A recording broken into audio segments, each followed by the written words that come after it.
اب تمہاری باری ہے وکرم سنگھ۔ ششاوری مسکرائی۔ تو چلو تمہارے ساتھ، وکرم بولا۔ کہیں جانے کی ضرورت نہیں۔ ششاوری کے ہونٹوں کی مسکراہٹ گہری ہو گئی۔ یہیں کپڑے اتار دو۔ یہاں؟ ان کے سامنے؟ کانسٹیبل ہکلا گیا۔ کیا حرج ہے، چلو اتارو کپڑے۔ ششاوری نے کہتے ہوئے اپنی پشت پر رکھا ہوا ہاتھ آگے نکال دیا۔ ششاوری کے ہاتھ میں ریوالور دیکھ کر کانسٹیبل اچھل پڑا۔ گن پھینک دو اور کپڑے اتار دو، جلدی کرو۔ ششاوری غرائی۔ کانسٹیبل کا چہرہ دھواں ہو گیا۔ اس نے خاموشی سے رائفل پھینک دی اور قمیض کے بٹن کھولنے لگا۔ رتنا نے اپنی قمیض درست کر لی تھی۔ میں رائفل اٹھانے کے لیے بڑھا تو وہ بھی میرے ساتھ کھینچتی چلی آئی۔ میں نے رائفل اٹھا کر کانسٹیبل کو زد میں لے لیا۔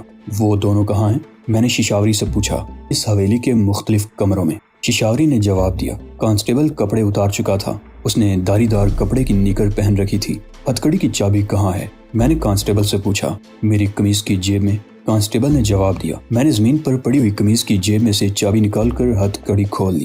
رتنا بھی ہتھکڑی کھلتے ہی اپنی کلائی سہلانے لگی۔ ہم کانسٹیبل کو لے کر اس کمرے میں آ گئے جہاں سب انسپکٹر وشپ ناتھ بے ہوش پڑا تھا۔ قریب ہی ششاوری کی گلابی ساڑی بھی پڑی ہوئی تھی۔ یہ حرامی 1 گھنٹے سے پہلے ہوش میں نہیں آئے گا، ششاوری نے میری طرف دیکھتے ہوئے کہا۔ تم اس کے کپڑے اتار کر پہن لو، اور رتنا تم پہلے کمرے میں جا کر اس کانسٹیبل کی وردی پہن لو جو اس نے اتاری ہے۔ میں اس کا خیال رکھتی ہوں۔ رتنا فوراً ہی دوسرے کمرے میں چلی گئی۔ میں نے کمرے میں داخل ہو کر سب انسپکٹر کو گھسیٹ کر آڑ میں کیا اور اس کی وردی اتارنے لگا۔ تقریباً 10-15 منٹ بعد میں سب انسپکٹر کی وردی پہن کر باہر آ چکا تھا۔ اس طرف دوسرے کھنڈر ہیں، ششاوری نے جواب دیا۔ تم اسے دیکھو، میں اس کی وردی پہن کر آتی ہوں۔ ششاوری پچھلی طرف کے کھنڈر کی طرف چلی گئی اور پھر 10 منٹ بعد ہم تینوں پولیس کی وردیوں میں کانسٹیبل وکرم سنگھ کے سامنے کھڑے تھے۔ اس کے چہرے پر بے پناہ خوف تھا۔ وہ یہی سمجھ رہا تھا کہ ششاوری نے وشپ ناتھ نارائن کو قتل کر دیا ہے اور اسے بھی ختم کر دیا جائے گا۔ وہ نکر پہنے ہوئے خوف سے تھر تھر کانپ رہا تھا۔ ڈرو نہیں وکرم سنگھ مہاراج، ششاوری نے کہا۔ ہم تمہیں کچھ نہیں کہیں گے۔ تمہارے دونوں ساتھی بھی زندہ ہیں اور بے ہوش پڑے ہیں۔ ہمارے جانے کے بعد انہیں ہوش میں لے آنا، اور ہاں، آئندہ کسی عورت کے چکر میں مت آنا، ورنہ اپنی جان سے ہاتھ دھو بیٹھو گے۔ رتنا نے وہ تھیلا اٹھا لیا جسے سب انسپکٹر نے اپنے قبضے میں لے رکھا تھا۔ اس نے تھیلا کھول کر دیکھا۔ اس کے چہرے پر طمانینت سی آ گئی، جس کا مطلب تھا کہ تھیلے میں کوئی چیز کم نہیں تھی۔ سب انسپکٹر وکرم کا ریوالور میرے پاس تھا، جبکہ اپنا پستول میں نے پتلون کی جیب میں ٹھونس لیا تھا۔ رتنا نے بھی اپنا پستول جیب میں ٹھونس کر وکرم سنگھ والی آٹومیٹک سنبھال لی تھی۔ دوسری رائفل ششاوری کے پاس تھی۔ ہم وکرم سنگھ کو ہانکتے ہوئے گلی میں آ گئے جہاں جیپ کھڑی تھی۔ چابی اگنیشن میں لگی ہوئی تھی۔ میں نے گہری نظروں سے جیپ کا جائزہ لیا۔ اس کے پچھلے حصے میں ایک سپیئر ٹائر بھی موجود تھا اور پیٹرول کے 2 کین بھی رکھے ہوئے تھے۔ ان علاقوں میں پولیس کو بعض اوقات ڈاکوؤں کے تعاقب میں خطرناک راستوں پر دور دراز کے سفر کرنا پڑتے ہیں، اس لیے پولیس کی گاڑیوں کو بھی ہر لحاظ سے تیار رکھا جاتا تھا۔ اس میں پوری ہوا بھری ہوئی تھی۔ جیپ کے چاروں ٹائروں میں بھی ہوا پوری تھی۔ میں نے ڈرائیونگ سیٹ پر بیٹھ کر انجن سٹارٹ کر دیا۔ رتنا اور ششاوری بھی پچھلی سیٹ پر بیٹھ گئیں، جبکہ کانسٹیبل وکرم چند قدم دور کھڑا خوف سے تھر تھر کانپ رہا تھا۔ اب تم جا سکتے ہو، میں نے اس کی طرف دیکھتے ہوئے کہا۔ اپنے ساتھیوں کو ہوش میں لاؤ اور شام سے پہلے پہلے اس جنگل سے نکلنے کی کوشش کرو۔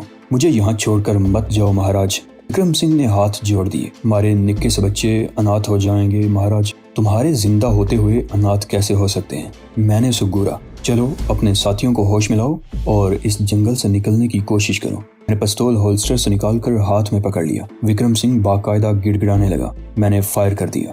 گولی اس سے 2-3 فٹ کے فاصلے پر زمین میں لگی۔ اب اگر تم نے بھاگنے میں 1 لمحہ کی بھی تاخیر کی تو دوسری گولی تمہارے سینے میں لگے گی، میں نے غرا کر کہا۔ وکرم سنگھ سر پر پاؤں رکھ کر بھاگ کھڑا ہوا۔ ششاوری نے ہوا میں 2-3 فائر کر دیے۔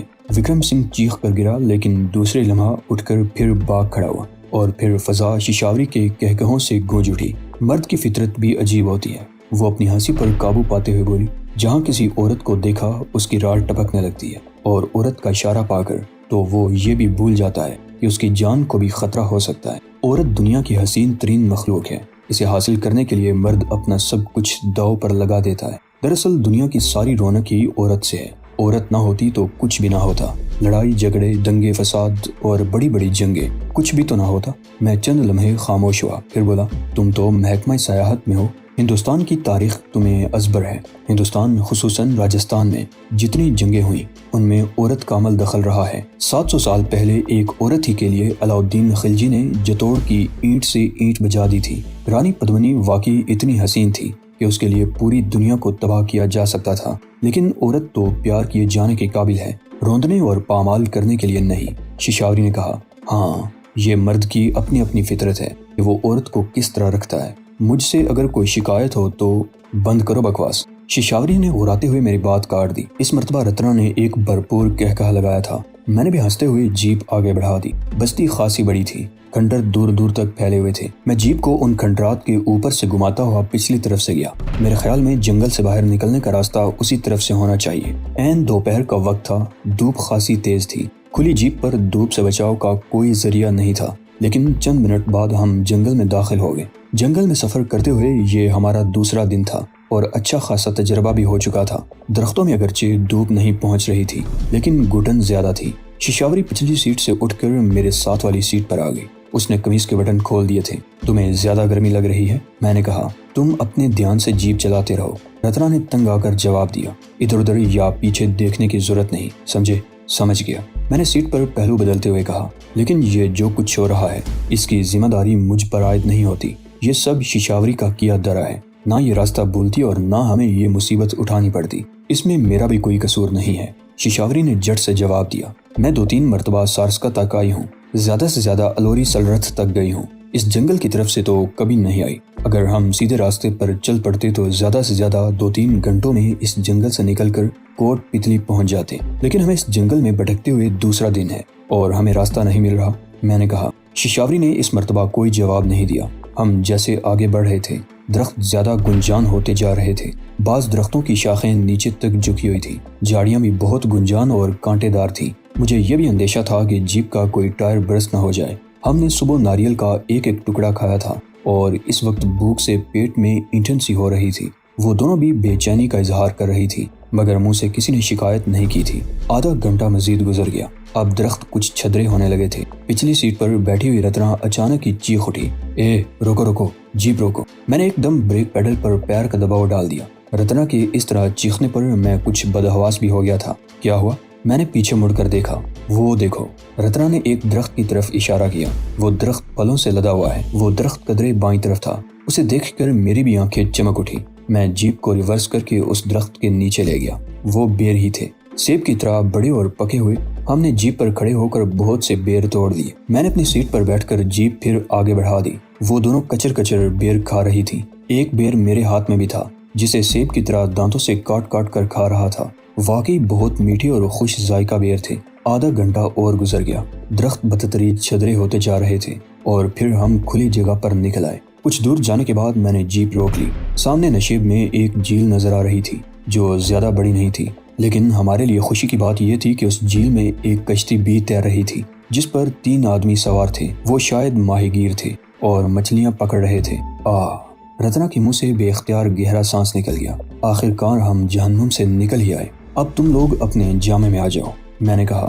ہم پولیس والے ہیں اور ڈاکوں کا تعاقب کرتے ہوئے جنگل میں بھٹک کر اس طرف نکل آئے ہیں۔ یس سر، رتنا نے کہا۔ میں نے مڑ کر اس کی طرف دیکھا۔ وہ قمیص پہن رہی تھی۔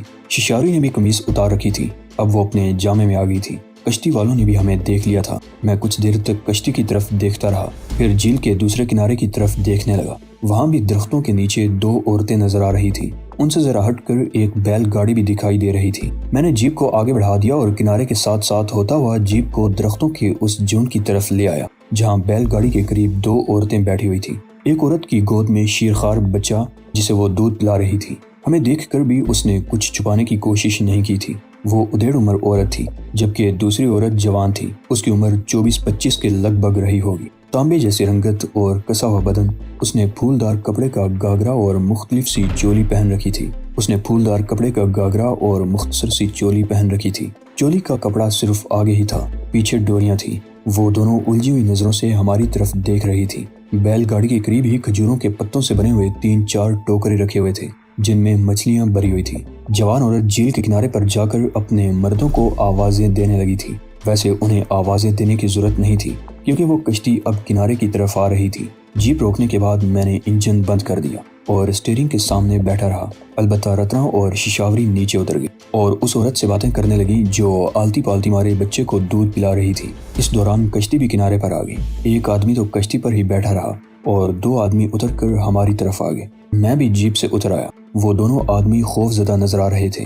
قریب پہنچ کر ان دونوں نے ہاتھ جوڑ کر نمسکار کیا۔ تم لوگ کب سے یہاں ہو؟ میں نے باری باری ان کی طرف دیکھتے ہوئے پوچھا۔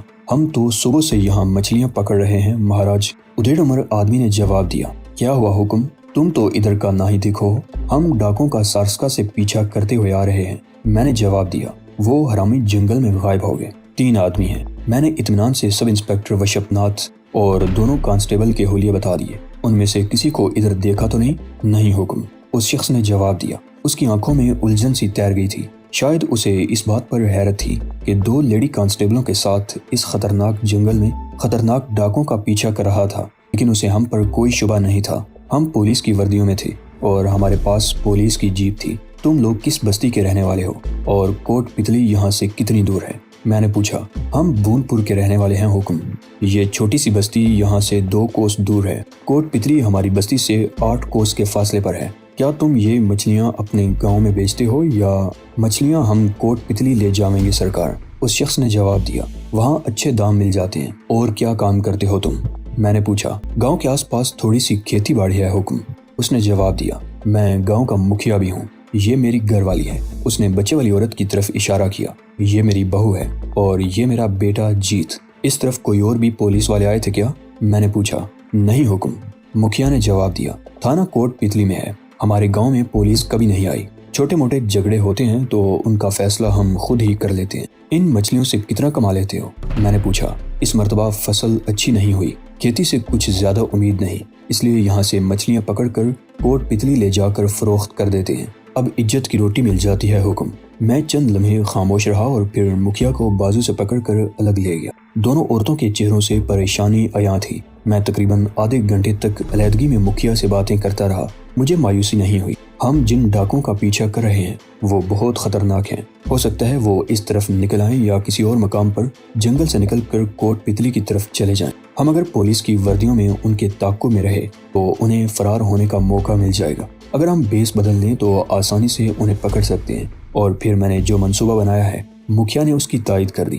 مکھیا کا ایک بھائی کوٹ پتلی میں تھا جہاں اس نے ایک چھوٹا سا ڈھابہ کھول رکھا تھا۔ مکھیا بیل گاڑی پر مچھلیاں لاد کر شام کو کوٹ پتلی کے لیے روانہ ہو جاتا تھا۔ وہاں 8-9 بجے کے قریب مچھلیوں کی منڈی لگتی تھی۔ آس پاس کے دوسرے علاقوں کے ماہی گیر بھی اپنا مال لے کر آتے تھے۔ مکھیا اپنا مال ایک بیوپاری کے ہاتھ فروخت کر دیتا، کچھ دیر اپنے بھائی کے پاس رکتا اور پھر آدھی رات کے لگ بھگ اپنے گاؤں واپس آ جاتا۔ میں نے اسے ایک معقول رقم کی پیشکش کی تھی اور وہ خطرناک ڈاکوں کو پکڑوانے کے لیے ہماری مدد کرنے کو تیار ہو گیا تھا۔ مکھیا کا بیٹا اجیت بیل گاڑی تیار کرنے لگا۔ مکھیا نے دوسرے آدمی کے ساتھ کشتی کنارے پر کھینچ لی اور اس پر سے مچھلیوں کے ٹوکرے اور جال وغیرہ اتارنے لگے۔ مکھیا کی بیوی اور بہو بھی اپنا سامان سمیٹنے لگے۔ آدھے گھنٹے میں وہ بیل گاڑی پر روانہ ہو گئے۔ ہم تینوں وہیں کھڑے رہے اور جب مجھے یقین ہو گیا کہ بیل گاڑی کم از کم نصف میل دور جا چکی ہے تو میں جیپ سٹارٹ کر کے جھیل کے ایک اونچے کنارے پر لے آیا اور اس کا رخ جھیل کی طرف موڑ دیا۔ عین کنارے پر پہنچ کر میں نے جیپ سے چھلانگ لگا دی۔ وہاں سے جھیل کا عمودی کنارہ تقریباً 20 فٹ اونچا تھا۔ جیپ کلابازی کھاتی ہوئی زوردار چھپاکے سے پانی میں گری۔ وہاں جھیل کا پانی بھی بہت گہرا تھا۔ 5 منٹ بعد وہ جیپ پانی کی تہہ میں غائب ہو چکی تھی اور وہ دونوں آٹومیٹک رائفلیں بھی جیپ کے ساتھ ہی غرقاب ہو چکی تھی۔ ہمارے پاس ایک ریوالور اور 2 پستول تھے۔ ان رائفلوں کی ہمیں ضرورت نہیں تھی، یوں بھی انہیں اپنے پاس رکھنا خطرناک تھا۔ ہم تینوں اس طرف چل پڑے جس طرف بیل گاڑی گئی تھی۔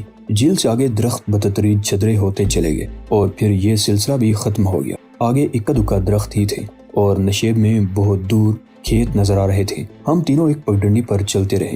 وہ تھیلا اب بھی رتنا ہی کے پاس تھا جسے اس نے کندھے پر لٹکا رکھا تھا۔ میں نے اپنا پستول تو اپنے پاس ہی رکھا تھا، البتہ سب انسپیکٹر والا ریوالور ششاوری کو دے دیا تھا۔ اس نے پتلون کی جیب میں ڈال دیا تھا۔ مکھیا نے بتایا کہ اس کا گاؤں 2 کوس کے فاصلے پر ہے، لیکن میرے خیال میں وہ فاصلہ 1.5 کوس سے زیادہ نہیں تھا۔ وہ گاؤں زیادہ بڑا نہیں تھا۔ میرے خیال میں 150-200 کچے مکان ہوں گے، مگر ہمیں گاؤں تک جانے کی ضرورت پیش نہیں آئی۔ گاؤں سے کافی دور چند کمروں پر مشتمل ایک کچا مکان تھا جس کے ساتھ ہی پیپل کے 2-3 درخت تھے جن کے نیچے خشک گوبر پھیلا ہوا تھا۔ یہ مکھیا کی زمین تھی اور یہ ڈیرا بھی اس کا تھا۔ فصل کی بوائی یا کٹائی وغیرہ کے موقع پر کاشتکار دوپہر یہیں گزارتے تھے، مگر اب ڈیرا ویران پڑا تھا۔ مکھیا نے ہمیں یہیں رکنے کا کہا تھا۔ کمروں کے ارد گرد کوئی 4 دیواری نہیں تھی۔ میں نے ایک کمرے میں جھانک کر دیکھا اور اندر پڑی ہوئی ایک جلنگا سی چارپائی اٹھا کر باہر لے آیا۔